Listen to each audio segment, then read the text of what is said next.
Well, good afternoon, everybody. My name is Jim Kelly. I'm a Rutgers grad from the late 70s, early 80s. I am also the president of Harm Reduction Therapeutics. I'm going to be speaking today about assessing company culture and values from the outside looking in. This is always an issue, I think, for people who are exploring different company opportunities and job opportunities. It's not an easy thing to figure out whether or not a company is a company that you really want to join.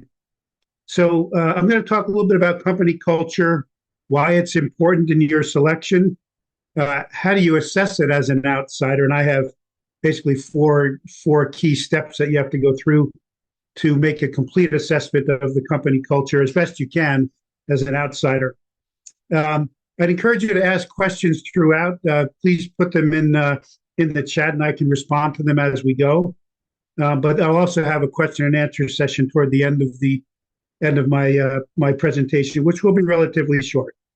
And at the very end, I'm going to have a little surprise for everybody, and hopefully it'll be something that you'll find of value.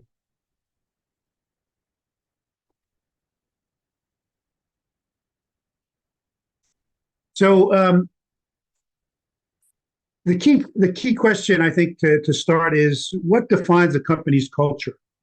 I will give an example in a few minutes of the company that I work with and how we define our culture. But I wanted to sort of start in a more academic sense. And so it's really considered the personality of an organization. It includes the daily practices, the working environment, and what it's like to work and interact with people, the shared values, core beliefs, that shape how a team works, how team members interact, and how they make decisions and how they interrelate with one another. And it's really demonstrated by behaviors that are embraced and promoted inside the organization. It's important to understand why this isn't, and the statistics actually show this is a little bit of a dated chart, but I think it's still the facts that are in this I think still apply today. Culture matters in a significant way. So much so that over 2/3 of employees say that their business is not doing enough to create a positive work culture. And when you do have a positive work culture and your employees are happy, good things tend to happen. Productivity goes up, creativity in the organization, how they approach new ideas, how they approach solutions to problems, all gets better. And ultimately, the ultimate, measure is that sales go up, and presumably profitability would go up with sales. I'll use the example of the company that I run called Harm Reduction Therapeutics. We are a nonprofit pharmaceutical company, and that might sound like an oxymoron to many people, but it does. They do exist. There's a handful of us in the corporate world. We are the makers of a 3 mg version, which is the lowest dose version of naloxone nasal spray. So we compete directly with Narcan, which is often used as a generic, just like Kleenex is used for tissues. But we are sort of the upstart Davy to Goliath, and coming at the naloxone world in a very different way than the profit-making organizations that are in the naloxone marketplace. And so our mission is about saving lives that would otherwise be lost to opioid overdose while minimizing its side effects. We want to improve naloxone access by driving price down in the marketplace category-wide, and in a sense, taking profitability out of the equation. We make no profit on the product that we make, and the product we make is called Revive. You can see. And so we're doing it for reasons beyond making profit. And I can just tell you that before naloxone was an OTC drug, it was an RX drug, and it was priced at $145 for a twin pack of these sprayers. By the time we entered the market and got approval for OTC, RX to OTC switch, we launched at $36, which forced Narcan, which followed us, to a price of 45, and shortly after we got into the marketplace, they dropped their price to 35. And so part of our mission is to drive price down so that accessibility is improved through affordability.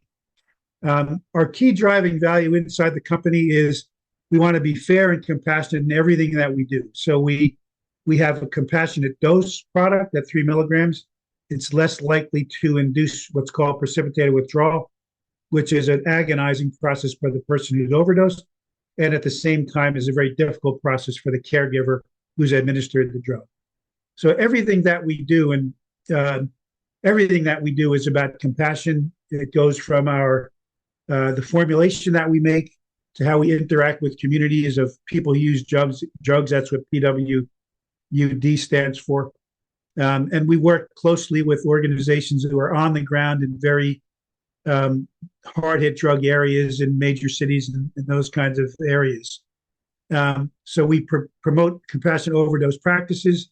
We hire people with lived experience, meaning people who have had drug addiction issues throughout their life, who have come out the other side. And so we hire those people. In many cases, they otherwise could not easily get employment. We hire those people to help promote our product and to interact with communities of people who need our product. We donate a minimum of 10% of our production for free to unfunded or underfunded harm reduction organizations around the country. And we also offer 100% company-paid platinum healthcare insurance for all employees. So you can see that in everything that we do, we emphasize compassion as a common theme. And that's just an example of one company, happens to be in the nonprofit world, and how we live and breathe our culture. We can look at examples, and I'll speak to one later on in the presentation about a for-profit company that has a very strong culture, at least as far as I can tell. So there's basically 4 key steps in assessing cultural fit. And it always starts, I always feel it starts with a self-evaluation. So, what I always advocate is really look at yourself deeply. Ask yourself tough questions. Questions like, what are my professional goals in the short and long term? To the extent that you, even if you're coming right out of college, can get your arms around that, I think that will help you make better choices about what types of jobs you seek, and the companies and how they practice their business. What kind of lifestyle am I seeking outside of work? What's my work style? How do I like to work? Am I better at being an independent person? Am I interested in research and not interacting with people? And do I like being part of a team? All of these assessments, I think, are important for you to get to know yourself so that you can create a really strong match between who you are as a person and what you value and the company that you'll be working for. So how important is a flexible work schedule? These days, a lot of people are working from home a number of days a week. Our company, by the way, we all work from home. Nobody is in an office. And so it's important to ask the questions about what is the work style? What's the work style like? Is it flexible? Do I need to be in the office regularly? Can I do my job from other locations? How important is salary and a bonus versus other needs like work schedule or healthcare? In our business as a nonprofit, there are no bonuses, but we offer great healthcare, and we offer a mission that we think allows people to really sort of address an important cultural need, an important societal need with the opioid overdose crisis.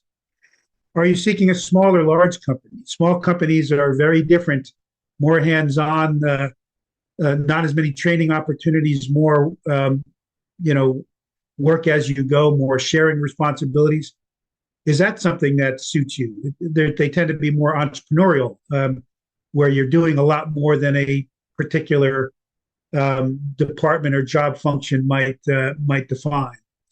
How do you see the pros and cons of each of those environments for you? Large company might be, have a lot more people to deal with, a lot more different subcultures and so on inside the company. Which one appeals to you more? Also, family companies versus private versus publicly traded companies have very different dynamics. I've worked in both. I've worked in very small companies, worked in very large companies, worked in publicly traded companies. I worked in, you know, small family companies and even smaller private equity backed companies. So thinking about all of those different environments, you know, how do you see the pros and cons of each for you? How does that match, you know, the way you see yourself? Um, do, I, um, do you see your first job as a stepping stone to another place? It's a good question to ask yourself. Um, do I want to? Do you see it as getting a few years of training and moving elsewhere? You should think about that as you begin to think about job opportunities that you'll be looking for.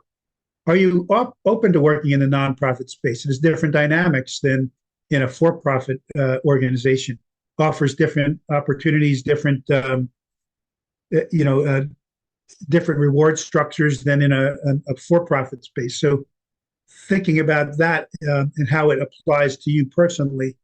And lastly, what causes are you really passionate about? I mean, you know, is it important to you to align with a company, for example, that is a green company? Is it important to you to be addressing a societal need? Or is that not as important to you at this point in your life? And how does that guide you along in terms of finding an organization that fits you personally well? So I always advocate a deep self-assessment as a starting point so that you really understand what it is that that you want out of a career and out of a first job as a first step in that career. The next step is to research all the organizations you're interested in joining. So you probably have some preconceived thoughts about what industries, what companies in those industries, you know, are appealing to you. So there's a number of different ways to assess this. The website, how do they express their core mission and values, and do they fit with your personal values? So that assessment that you've done up front, does the organization you're thinking about or researching, does it fit those values? And it's not necessary, you know, you're not always going to find a perfect fit, but I think if to the extent that your personal values guide where you want to work, you want to try to get the best fit that you can, and you know, as early in the game in your career as you can.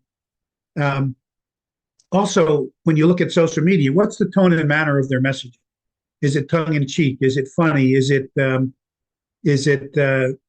you know, highly professional?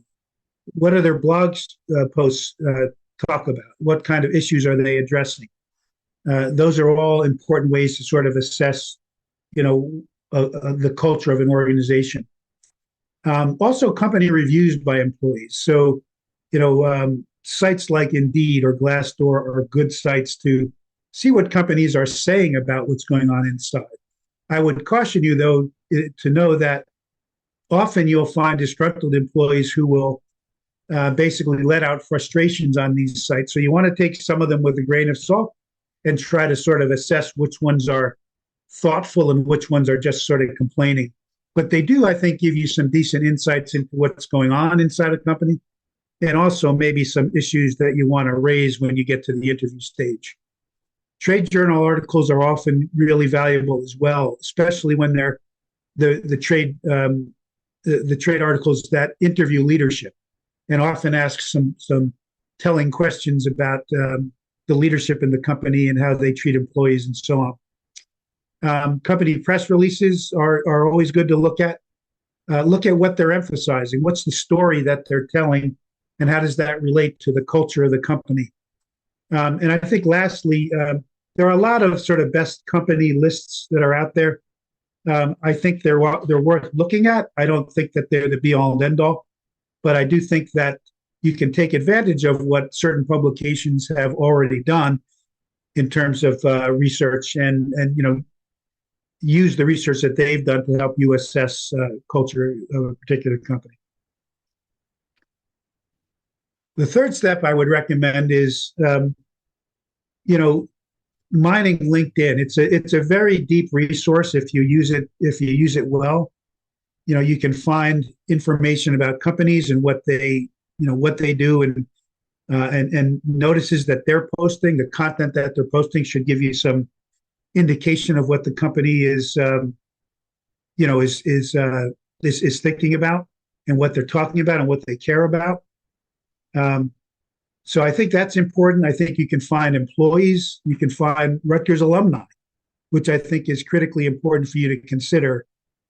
People who are on the RIA LinkedIn site typically are people who are going to want to help.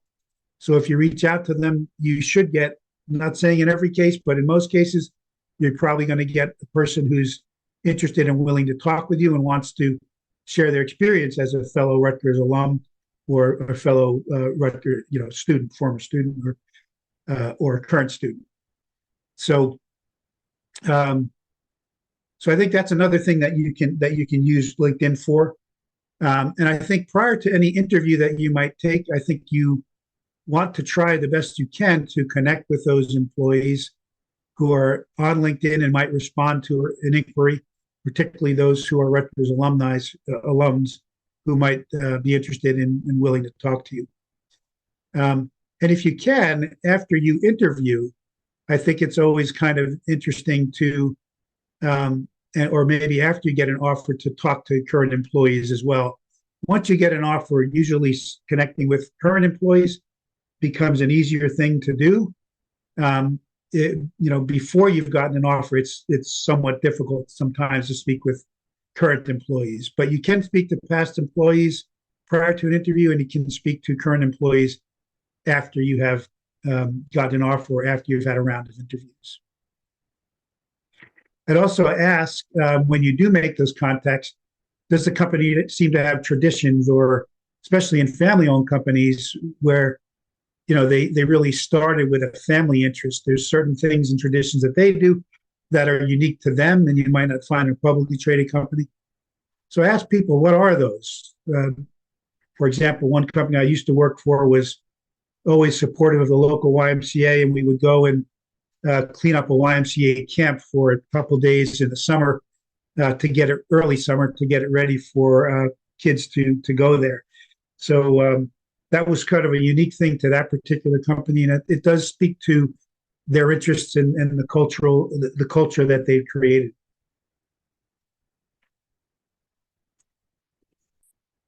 And I think the last step in the process that I'm outlining is to begin, when you get to the interview, to begin to ask some probing questions. And this is a long list that I would like to go through, because I think each one of them is a question that you could take when you get to this stage of an interview, that you can ask the interviewer. And I would encourage you to ask everyone you interview with some of these questions. So first one, how would you describe the company work style? Are people there 8 hours a day? Do they work long hours? Do they work overtime? What are people doing day in and day out? And how do people sort of interact with one another? What's a typical workday look like? How's the work schedule managed? That's another, I think, interesting one. And what I mean by that is, are people working from home? Are they working on the road? Are they in the office most of the time? Do they have flexibility to work from other places if it's not the home, coffee shop or something like that? So what does that look like? Ask them directly how they would describe the company culture. Is it collegial? Is it dog eat dog? Is it competitive? I mean, these are, and when people offer those kinds of answers, you can follow up on those questions by asking, well, can you say more about that? So I think each of these questions, I think, can lead to a deeper conversation. And this list can also act as a checklist for you in terms of, have you covered all the different angles in terms of questions you could ask in an interview? Next one, how do you do employee surveys? And if you do, could you share the results with me? That usually will give you an insight into what's going on inside the company. You may not always get it, but I think as you're getting to like the late rounds of interviews, I think people will be more willing to share those, particularly if the results are good, but also it shows transparency. And I think you want to know if you're working in an organization that's a fully transparent organization. Ideally, you'll seek an organization that is very transparent. How does a team collaborate on a daily basis? They work in teams. People mostly work individually. It might depend upon department and what department you're interviewing for as well. How does the company support professional development? Do they give you training opportunities? Do they encourage that of their employees? Do they give you options in terms of different professional development opportunities that you could take a course for example? Another question: describe the leadership of the company as you see it. So as you speak to different people, it will be important for you to ask this question of a lot of different people and see if you get a consistency in answers. That'll help you also kind of assess what's going on inside. If you're interviewing for a for-profit making company, I think a very interesting and probing question is, what's the most important company goal besides sales and profits? Almost every company wants sales and profits. And almost every company that is a profit-making company will have specific goals about those. But what's underneath that, I guess, is the question that I would ask. What else motivates the company? And how is that measured? I think those are important questions to ask. For nonprofits, good question to ask is, how might I see your mission in action each and every day? What are you doing each day to fulfill your mission? What are the activities that you're doing? This can open up a lot about what the work is actually like and how people see their mission and how they see their actions connect with the mission. Do you have performance standards for how people should treat each other? This is critically important. Standards of performance are often or sometimes overlooked by companies, but how people treat each other, the professionalism, whether they interact with people with kindness, with compassion. I mean, these are good questions to ask, because I don't think most people really want to work in a dog-eat-dog environment. They want to work in a collegial environment that where people support one another and where they're kind and compassionate and nice to one another. So I think there's nothing wrong with asking direct questions about to get at those kinds of issues. Does the company support any social issues? Which ones do they support and why? I mentioned a few of those earlier. Whether it's a green initiative, it might be a DEI initiative, whatever it might be. I think it's important to ask specific questions about that, and to see if the company has, in a sense, a soul beyond just making the numbers. Does the company host volunteer days, or do they have fund drives to support a cause? These are all sort of key questions that I think reveal a lot about culture in a company, and I would encourage you to ask them. Not every single one with every person you interview with, but try to ask as many of these as you can to as many people as you can when you're asked for, do you have any questions about the company? You can ask simple questions, more obvious questions like, tell me about a company's benefits and those kinds of things, but that comes very late in the process. These are more revealing questions that you can ask throughout the process of the interview process. So hopefully some of these questions are ones that you feel are important to ask, and ones that you feel comfortable asking. And so I would encourage everyone to, as you go through the 4 steps, make sure you have touch points in every single one of these steps, and make sure you're asking good questions throughout. So I'm getting to the close of my presentation. So I guess the last thing I would put up here before we get into some other things that I would like to ask of all of you, before I introduce my surprise at the end. So you asked the question, why is culture and values, why is it so important? Well, Brian Chesky, who is the founder of Airbnb, had a very important quote, I thought, and a very relevant quote. So why is culture so important to a business? Here's a simple way to frame it, he says. The stronger the culture, the less corporate process a company needs. When the culture is strong, you can trust everyone to do the right thing. So if you have a strong culture, people know exactly what to do. They know exactly how to act. They know how to deal with issues. When you don't have a strong culture, you get a lot of, I would say, um, unusual and disparate kinds of responses to different things. And it's not to suggest that you need to be all automatons and everyone acting exactly the same way, but I think there should be fundamental values and a fundamental culture of respect for one another that you should be looking for. And in fact, you should be demanding of that of any company that you might work with. So with that, I'd like to say thank you for listening. I appreciate everyone and your patience. If you have questions, feel free to ask them in the chat now. Before I get into a couple questions that I'd like to ask of the group.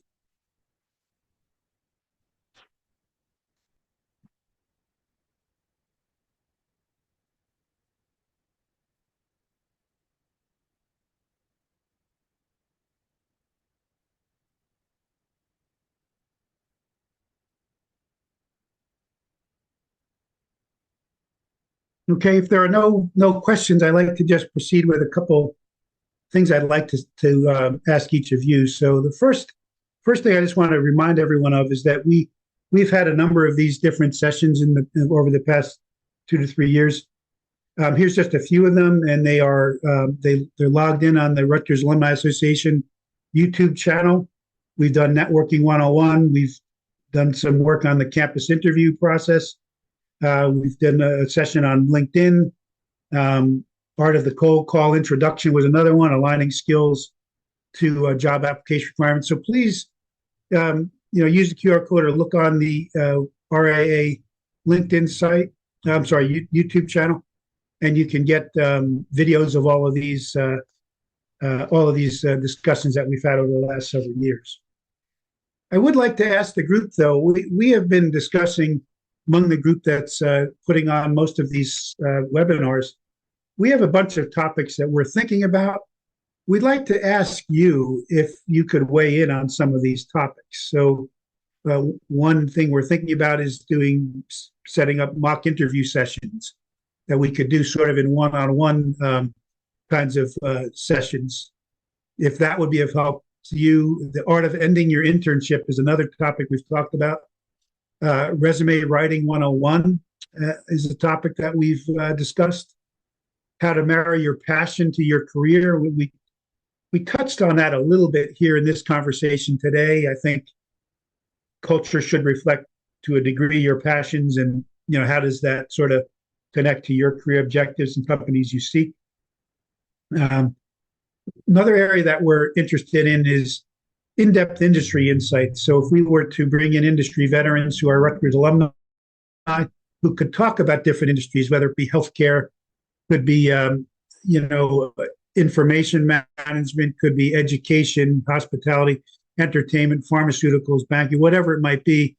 The RIA has a deep roster of people who are deep into careers in each of these areas, and we can bring those, sort of a tutorial on each of these industries to you via sessions like this in the future. Or if there are any other career topics that are of interest to you, and if you would vote for a few of these in the chat, that would be great. Or you can also give me some feedback separately outside of this meeting to my email address, which I had on the first page, the opening page, and you'll see on the final page of my presentation. So if there's any feedback now, by all means, put it in the chat. But like I said, you'll have an opportunity to interact with me directly via my email. My phone number, I believe, is also there. You can call me too. So I'll give you a moment or two to react to that. And if there are no reactions, I have one last slide I want to show.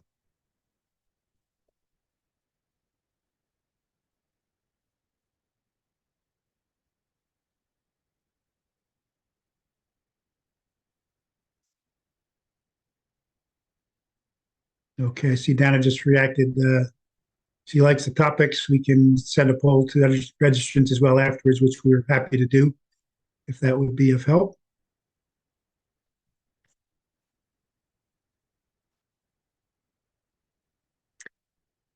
Okay, so the last slide I have is I want to share an opportunity that, oops, it's not coming up. Not sure why. I don't know why it's not moving to the next, my next chart. Let's see.